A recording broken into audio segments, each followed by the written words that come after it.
Hey, you guys, happy Saturday.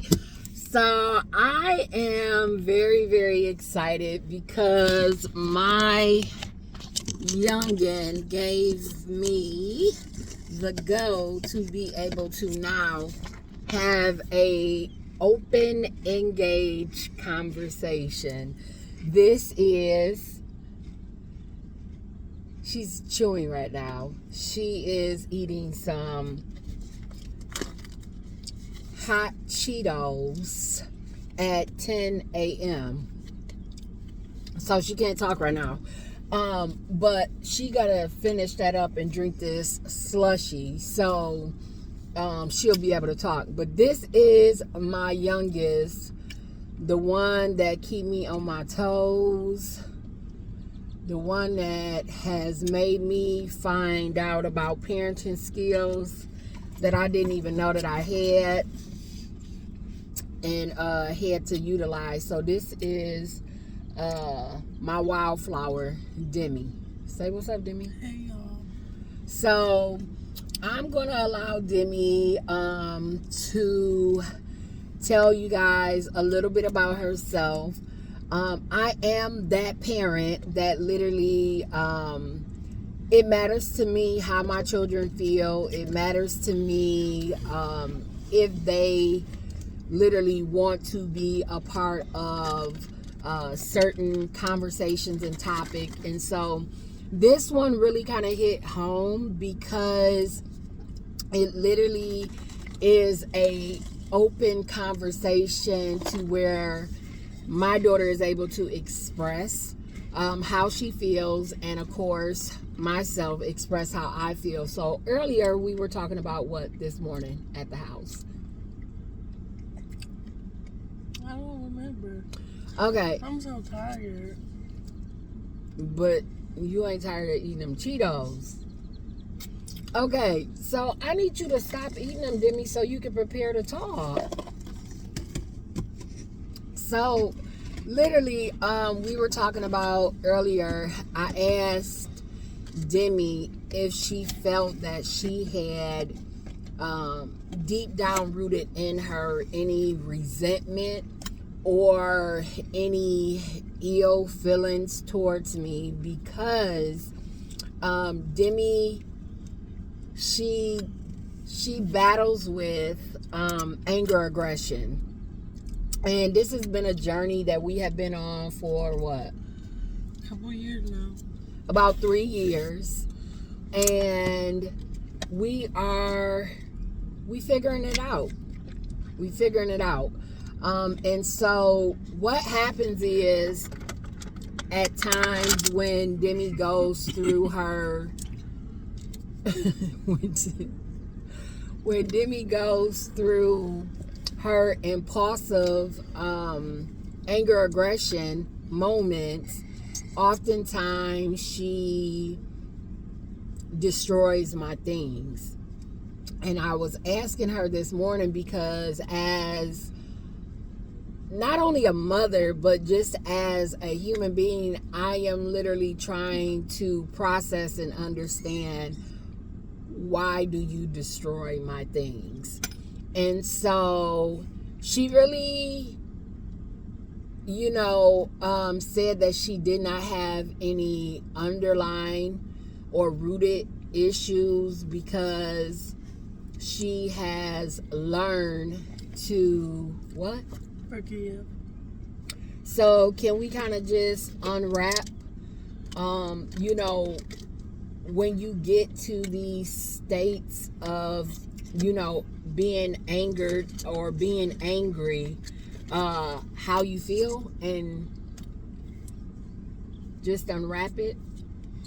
I just feel frustrated. I feel misunderstood. That's really it. And so what makes you literally target my things, and how do you feel once it's done? I feel bad. Like, when I broke your elephant thing, I really did feel bad after. So can you just kind But I of, don't know how to explain like why I do it, because there's no reasoning why I do it. so instead of getting your things and tearing your things up, why choose mine? I don't know.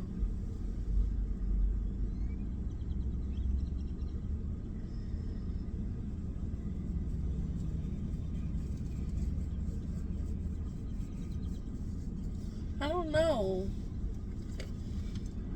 So can you just share some of the things that you kind of battle with to be able to maybe help a kiddo that may be in your space, just to share, you know, some light, and just to now be able to help maybe that mom that was at that place, where I was in the beginning, and share with them, you know, the experiences of what you had then versus now.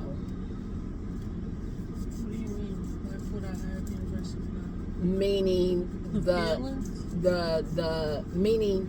So we'll start here, and I'm sorry to just put so much, but can you share for a kiddo that may be going through right now? Can you just give them some form of encouragement, and then give them maybe some tools and what has literally helped you? Because I want to be the first to say, that I think you are resilient. I think that you come back from a lot of things, and I think that you are literally fighting this thing, and it's not easy. So can you kind of help to just be that voice for a minute for kids that may not be able to express themselves? Know that you're not a bad person no matter the mistakes that you make. Like Look into the camera, Bubba.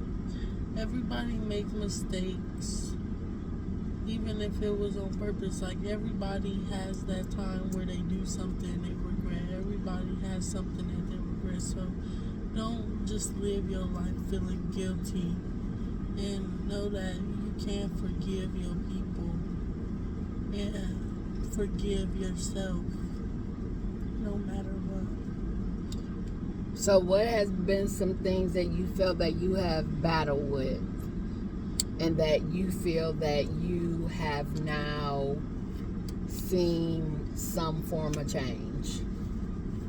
Well, my depression, or like with social media, not always thinking what I see on social media is people life. Mm-hmm. And how has that now changed you from having a different lens, a different perspective on that? What do you mean? How has that now made you look at things differently than what you might have before?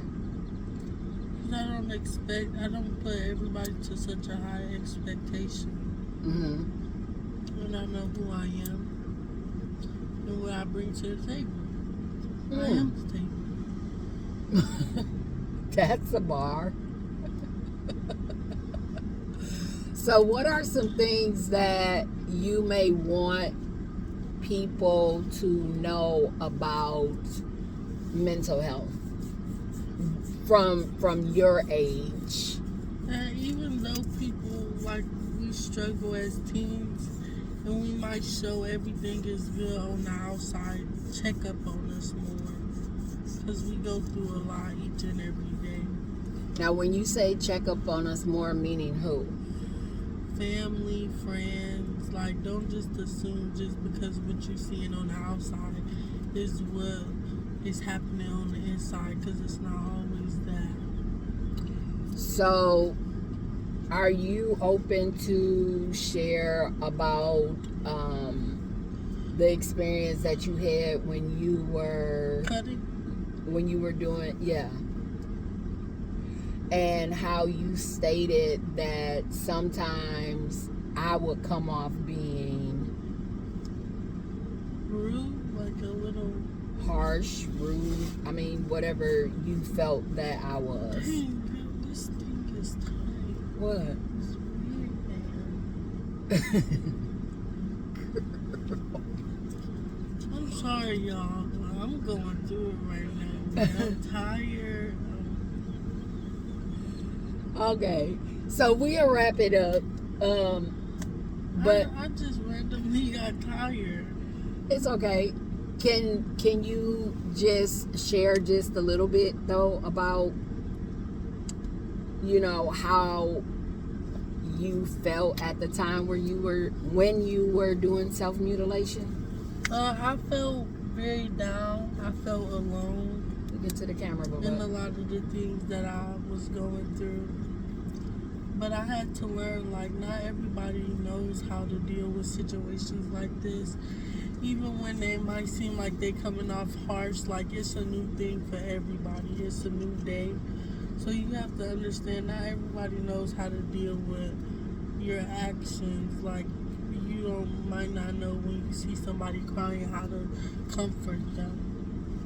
And what is something that you told me that at that time when you were going through that kind of made you disconnect from me? I felt like you weren't comforting me enough, and I felt like a lot of the times I was being judged by my family instead of comfort. Mm-hmm. But I had to learn, like you said, it's a new thing for you. You didn't grow up in this time of era where people are just self-harming left and right, you know? Yeah, so just to grab it from there,